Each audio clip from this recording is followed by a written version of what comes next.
Taking a nice little walk through the green space here. Lots of wild roses. Not really good wild rose walking shoes, but we're doing it.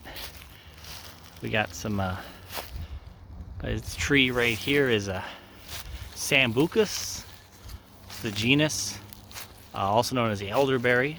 It's edible and it's used in jams and jellies and can make wine, probably like Sambuca, hence the name Sambucus.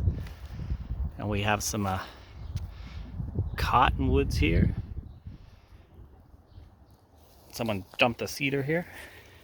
Oh, here's more stuff not to have with your bare feet. This is a stinging nettle, which is a European plant. Scientific name, Urtica dioica,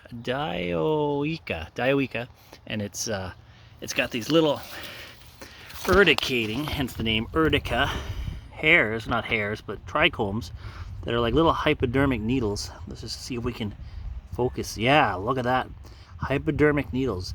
They cause sort of a physical damage, mechanical damage to your hand or wherever it touches, and then they inject this sort of a substance. You can see it dripping on the outside of there, just dripping with that stuff. It's a sort of a biochemical mix of different chemicals that we have in our body that our body responds to. I believe serotonin, which you neurochemical people will know as 5-hydroxytryptamine, and then it also contains acetylcholine, which is related to the muscarinic receptors, which, you mess up with your muscarinic receptors, you might get anticholinergic urticaria, which is what these will give you. They'll give you urticaria, which is another way of saying itchy rash. And the itchy rash you get from most things is called urticaria.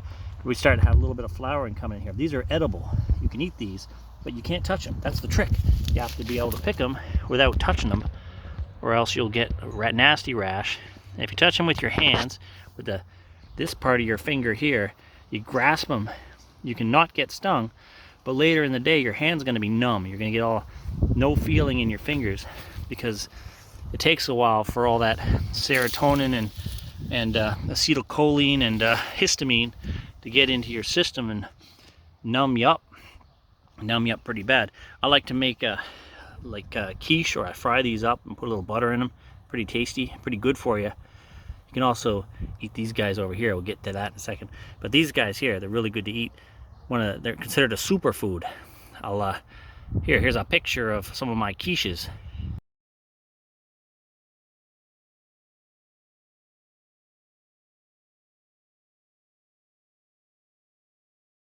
And so anyway, back to this over here. This is Arctium lapa, which is a type of dock that many people are familiar with because of the way that the seeds get all stuck up in your clothes. They distribute. You recognize it like this. This is burdock because of the burrs, and this is the dock. And you can actually eat these. You can stew them up. The roots are the edible part. Another bit of a superfood that you can enjoy and collect easily, and no one will be upset if you take it off their property, because it just grows everywhere. Like, this is all burdock, probably spread here by deer and spread to other places too. And then there's the elderberry tree here again. This nice brittle branches, very brittle, has a lot of dead branches in it, very common for this type of tree. The new growth on it's very brittle and tends to die a lot, so you see a lot of dead branches on it.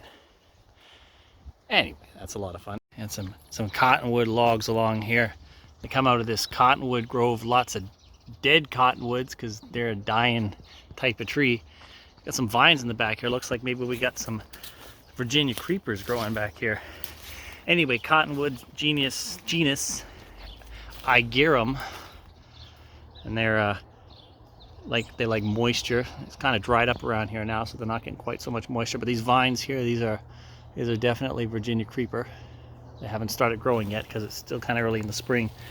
And the logs that come off of these cottonwoods will pop up mushrooms. The most notable species that you'll see coming off of these is grows in the fall. I'll post a picture of it here in a second, but the species is called Hemifoliota populinia. And you see this log here, it's got some of last year's Hemifoliota populinia sort of underneath it here. This is almost like an apple. Someone must have dropped an apple here, grow into a crab apple, because they don't grow true to seed. But this is the dead Hemifoliota mushroom, all rotten and old. But this exact spot, look at this picture.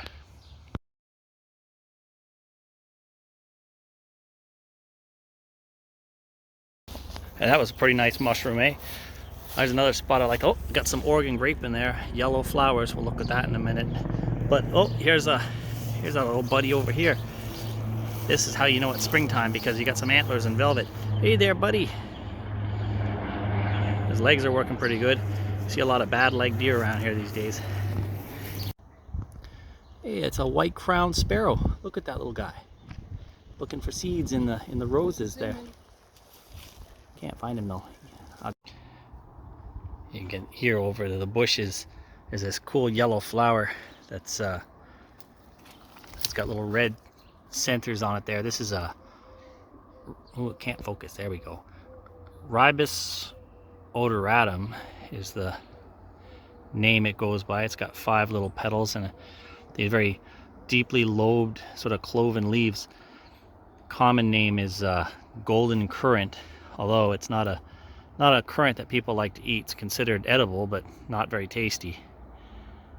And it likes to grow in these little bush areas here. There's a little start of a fluorescence of what appears to be a choke cherry. You can see the little flowers are going to open up here soon. So it comes out before the cherries. There are little currants coming out in the bushes.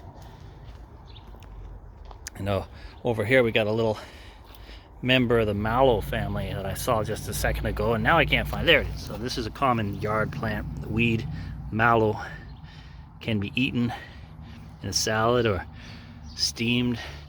Got some alfalfa here too, another invasive that we got a lot of around here. Just found some German madwort here, Asparago procumbens. It's got these little trichome hairs all over. It's very velcro-y and blistery. And over here here's a little geranium mole, also known as dove's foot cranesbill. It's got really nice little red sepals here with the flowers are going to start coming out. Your little flower buds coming out here. What color do you think that is? What color is that supposed to come out as? Pink. Pink. It's going to be pink. It's going to be pink. It's a gender reveal, and it's going to be pink. And little dandelion there. Gonna have to move to find anything else. Here by the oxbow, and I can see some rose here, but next to it is some Symphora carpos, or ghostberry, also known as snowberry. They got those pretty white berries that are all spongy and go pop when you give them a squeeze. This doesn't look like a lot of stuff would live here besides aquatic or semi-aquatic things like amphibians, but fact is that this is a great place for different types of arachnids too, especially little spots like this where you have a sort of a slope. If I can get in there and have a quick little look around, and usually find a couple of holes. We'll get back to you on that. Right down here by the water's edge, you got these little green shoots here. This is the nightshade. European bittersweet, it's called. Scientific name is Solanum dulcimara, and it's poisonous. The berries are poisonous. You might recognize them as the stop and go berries. They got like green and orange and red berries. You don't want to eat those. They've got atropine, scopolamine, hyoscyamin, all those atropine chemicals that are anticholinergics you don't want to be consuming. Mess up with your muscarine receptors. And here's an iris. This is Iris pseudochorus, the yellow flag. It'll have this bright yellow flower. It smells real nice, kind of like lemons, I think. And that's my opinion. Oh, looks like a little bit of pickerel weed coming up here maybe later. Right now it's a little bit early. I was looking for some spiders, but I didn't see any. I don't think it's very good weather for it today. They seem to like the cloudy days more, I find. But it's important to see what their protection is in this habitat. And they can be biters, but these sticks sticking up here, are actually, and I'm going to touch this part of it here, but not the tip where it's all waxy. This is our local poison ivy. It's all over the place here. I find some with some green on it or some red leaves. Toxidendrum rydbergii, Rydberg's poison ivy, likes to grow in the desert, whereas eastern poison ivy, or Toxidendrum radicans, likes to grow in moist places only. Well, this western stuff will grow wherever it can get it. You don't want that on you. Think of it as being covered with an oil, like an engine oil. It sticks to you and gets all over your skin, spreads around, except that it's invisible. So if you ever get this stuff on you, or you think you got this stuff on you, wash off with pumice and whatever it takes to scratch that stuff away, because it's terrible. There's a whole bunch. All up against this stick, all these sticks, all against this tree stump. That's all poison ivy. And the worst part's the root. And the spiders, they live right here underneath the ground in the sandy soil that they can dig in. And if they get dug up, well, whatever comes after them won't come back. If you do get poison ivy on you and you can't get it off, you start to get a reaction. Some people use calamine lotion, but I recommend something more along the lines of a peppermint spray. Works good for me. They got some up at that prescription pharmacy on Karma. I recommend that stuff. It comes like a tin can. Plug in it, but I'm not getting paid. I'm just telling you, it works.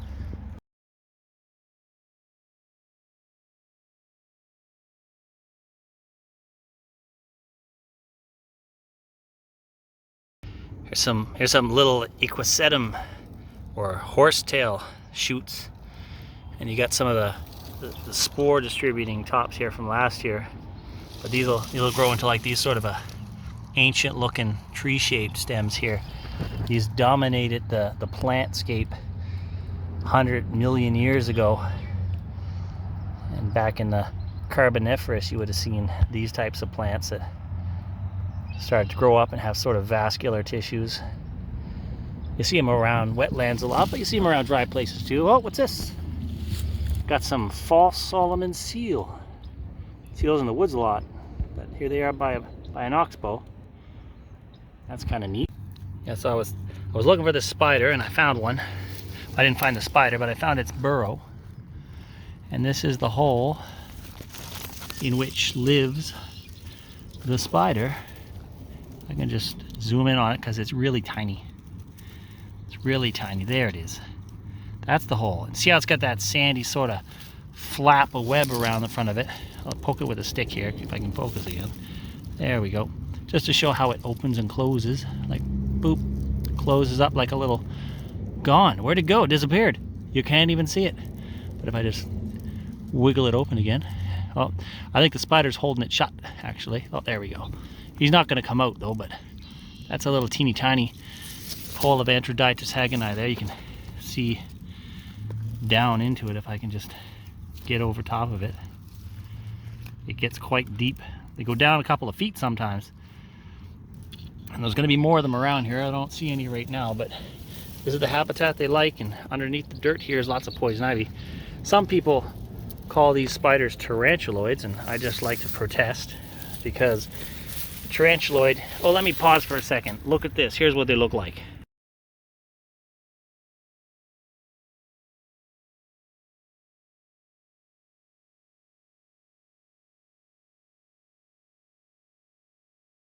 Okay, so yeah, think of it this way.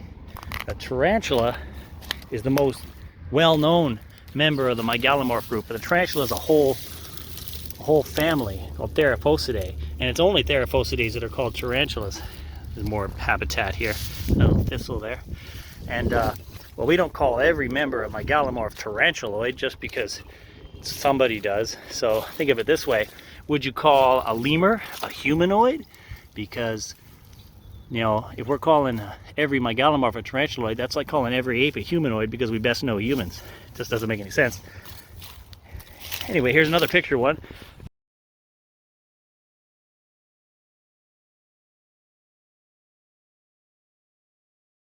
That's actually one that I found right here. And I got all kinds of poison ivy to prove it. Anyway.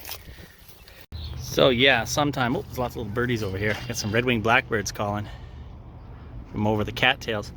So yeah, sometime back in 2007-ish or so, British Columbia Magazine published an article where they talked to Rick West, who's a tarantula expert, and he coined the term tarantuloid, just meaning tarantula-like. For some reason that really caught on, but if you look up that term, it only pertains to the opinions of people from BC. No one else in the world uses it. So just keep that in mind. And this is where they like to live, underneath these snowberries. And there's an old boxwood here, that's kind of weird. Snowberries, and there's probably some Saskatoons in here, and choke cherries. These are the boxwoods here from last year, and that's a choke cherry. Whoop! Don't drop the phone. Red-winged blackbirds. There's no turtles right now, but there will be. There's more of that golden currant here by the pond, and right next to it the Oregon grape. Here the Oregon grape's got the yellow flower, not the currant. And got some domestic honeybees here, Apis genus. I can't remember, like Apis something. Not a wild species. But the Oregon grape's really nice. You can make jams and wines out of it, I guess, if you wanted to. Very bitter if you just eat it raw, but high in vitamin C, really high in vitamin C. Look at that flower. It's got like flower in a flower with a big old pistil there, or a bunch of pistils around the stamen there that goes into the ovary, and where the seeds will form on the berry that we know is the, whoop, that's my thumb, there, the grape, as we call it, but it's not a grape. You got some Allenlechia alnifolia here, a Saskatoon berry. They're yummy, but they give you a tummy ache if you eat too many. No berries yet, but see those really round leaves on them? They're all really round. They got the little orange kind of hint to them there. The very warm green. Yeah. And the Oregon grape, would be negligent to say Mahonia aquifolium. That's so red here. Not much green. It probably gets too much sunlight since there's no shade, and they like the shade, and this is just right out in the open, so you get a little bit of a sunburn happening. A long time sunburn. Oh, there's a duck. Mallard duck. And it's some Lepidium perfoliatum, also known as clasping pepperweed, right on the side of the road here. Living it dangerously. It's a member of the mustard family, although it's got this sort of it almost looks like a eucalyptus or even a euphorbia, but it's not. And it's an invasive, well, not invasive, they're a little invasive. They're all a little invasive. It's from Europe and Asia. Some people use it as like a pepper type spice once upon a time. There's lots of them along here, all on the road. I guess they like it, they like roughing it. Got one right here. You got another roadside mustard here. Well, not this one. This is that Cimbrium, but over here you got the what's that one? Duscarania pinnata. It's the Western tansy mustard because it looks like a tansy, but it's a mustard. It doesn't look like a mustard, but it is. And it's like these nice little teeny tiny plants. Might get bigger. Oh, it's poop. Yeah, goose poop.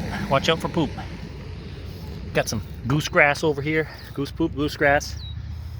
Lots of last year's terrible blight on the landscape. Well, here's a big old piece of that new kind of mustard we just found. Broken off. Right next to the manhole cover, Hominis Holius, we got some Philadelphia Lewisii, which is the mock orange, very commonly seen here in the Okanagan. People grow it in the gardens where I come from out east. Has a nice smell to it, really smelly. I think they call it Olala around here. That's what it's named after, but I might be wrong. You know, I might be. Hey, next to that mock orange here, we got this gigantic tree. It appears to be an olive tree. It's a Russian olive, and it's still alive. It's coming back. It's not great to have, though. I mean, it's very invasive. They just destroy habitats, but it sure makes nice shelter. Some people were living in here for a little while, but wasn't making a good scene in the neighborhood. These grow all along the hobo trails too, and birds spread them. The fruit is edible, although it's not the best tasting fruit. Oh, the bird. that's a white crowned sparrow in there. Where'd he go? Well, anyway, this is a young olive tree here. So you can see they spread. They seed themselves around. Kind of muddy down here today. Lots more irises. Got some sedge grass, or not really a grass, but it's a rush. Sedge. You can tell by the round leaves. It's a monocot. And then some canary grass, reed canary grass here, coming up. Some more nightshades. Pieces of wood. Some more of that nightshade I talked about there earlier, growing up the side of this dead tree. That's protected, even though it's dead. I know that's some kind of a nut. It's dead, but you can tell nuts from their, probably a hazelnut. Little flowers that aren't going to grow this year because they're long dead. Red-winged blackbird over there on top of the flowers of the cattail plant. Here's a little sprig of henbit dead nettle. That's Lamium amplexicale. Neat little plant that grows here, and right underneath of these pink flowers are Erodium cichotarium, which is a common storksbill. I want to talk a bit about common storksbill because it's very interesting, actually, more interesting than not talking about it. This here is edible. You can eat this. This is good. You can put it in salads. You can add it to other foods as a sort of like an herb, because it's, let me just taste right now. I'll tell you what I think. Now, it's okay. It's not without its charm, but oh no, actually, it creeps up on you. It's quite tasty. But yeah, just remember these little flowers. It's got a very interesting seed when it comes out. First, it has like this long, pointy thing. I'll post a picture of it here. And that long kind of beak-shaped thing. This is why it's called a storksbill. It's from Africa, and that seed that comes out of there. Here's a picture of just the seed outside of it. This is cool. Get ready.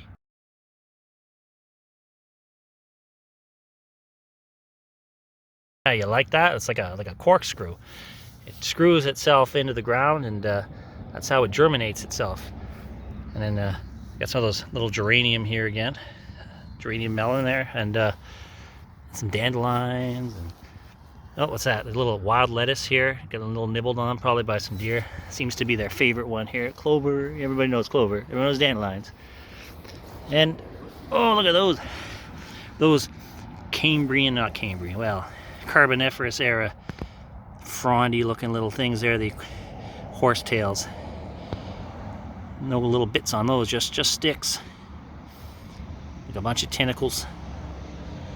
You got a whole patch of yarrow here. I can't tell what kind, but we'll just call it yarrow SP. Most yarrows are a sort of a thing you could apply to a wound like a poultice. You kind of mush them up and you put them on there. At least that's what I heard. I don't want to have to say do that and get sued, but that's one of those settler recipes for stopping the infections. You know, back before we had things that actually stopped infections, you know, when they used to bleed people. So yeah, don't take everything I say as the thing to do. It's just a thing to know. Oh, I got some field bindweed shoots here. Actually, no, that's hedge bindweed. That'll come up. That's a genus Convolvulaceae, or that's the family Convolvulaceae, Convolvula. It's like convoluted. It becomes a vine. It'll grow all up this here thing, probably where it grew last year. And will again this year. Have a good one, Ellie. And we're out by the channel, and it's a good place to see a lot of the clasping pepperweed. Look at all that clasping pepperweed. It's hard to believe that's a mustard. Doesn't look like a mustard. Doesn't look much like a mustard at all. And just to prove it, here's the clasping pepperweed, which is a mustard, and here's tumble mustard, which is a mustard. I mean, look at that. Look at that. Same family. Hard to believe. Oh look, the first growth of Verbascum thapsus here. It's the common mullein. It's a European plant. That's the one that has all those really tall sticks. You can make tea out of those. It's really fuzzy, like a lamb's ear, but it's not a lamb's ear. It's really fuzzy, really fuzzy. when you're in the bush and you need something fuzzy and absorbent, that's what you got. It's a pocket gopher hole. You can always tell a pocket gopher hole because the hole is in one spot and all the dirt is on one side of it, like a fan coming from the hole. Your buddy home? I don't think so. Probably on the other side, but it's a fresh hole. You can always tell a gopher hole from a molehill because moles have their holes right in the middle of the bump. But that won't be a problem here because despite what some people think, there's no moles in the Okanagan. Closest mole to the Okanagan is on the coast. And there's just none around. Moles, by the way, are not rodents. They're not even closely related to rodents. But gophers, or pocket gophers, are definitely rodents. And one time I was walking along here and I could hear one munching, and every couple of seconds a new plant would get pulled underground, disappear and get munched on. Right here by all these alfalfas, right in the middle, there's all this succulent, little succulent plant here. This is a sedum, a stone crop. They're very easy to propagate. You want this in your garden, you take a little piece like this and you put it in your garden, and it'll look like this in a year, and then you will want to get rid of it, but you won't be able to because it's just crazy. And it's just like, it's over here, it's over there, it spreads and spreads. There's a little bit of prairie sagebrush, Artemisia frigida. It's a wormwood, and it's high in the chemical thujone, which, you know, it's what they put in absinthe to make it taste really bad, and really it's the alcohol that made people go crazy. But that's related to our giant sagebrushes. It's got the same kind of smell to it. It tends to die off a lot and come up from the ground in the winter, in the spring. Nice little plant. It's great to have in your garden. It doesn't spread too fast. It's a patch of Antenaria dimorpha, little fuzzy low pussy toes. It's a very drought resistant plant, very fuzzy and glockid and fuzzy. That's a desert plant all the way through. It's not one you want to put in your yard though, in a xeriscape, unless you really want it to take over, because never get rid of it. You'll find these up on the mountains and everything, along with bitter roots and stuff. Maybe some of those next time. Here's a bunch of gallimaparine, also known as cleavers.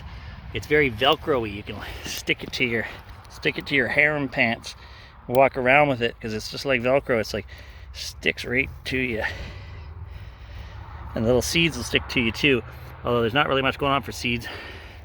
See, it's got like the flowers that form out of the base of each little rosette of leaves, as opposed to most plants, which kind of like the opposite. And I think I saw, yep, here we go, some lamb's quarters here. This is like a little white goosefoot, very salty plant. It's an Amaranthicae family, so it's one of the amaranths. A lot of these like very salty places. Some things like crow's feet also grow in salty places, but they're nothing but just a succulent with salt, where these are more leafy. They got the glaucous underside. You can really handle the dry, maintain their moisture. I'm just about out of juice. Found some Buglosoides arvensis. So corn gromwell, arvensis, I believe that means horse. So I think like equestris means horse, but I know that horse mushrooms are called arvensis. It's a bug loss. It's got nice little rosette of flowers here at the top, growing out here. Just about out of juice because my phone's getting almost dead, so won't be able to find much more, but I'll give her a shot. Well, I'm just finding out about this. Looks like a little bit of a habitat reclamation project here by the Penticton Indian Band. Nice to see. That's a nice little floodplain down there. Looks like a lot of iron, all that orange and lots of white. That's alkali. That's so natural here. Maybe we'll bring back some spadefoots to this towny area. I know I used to find them over behind Tim Hortons before they started putting all those buildings in over on Riverside.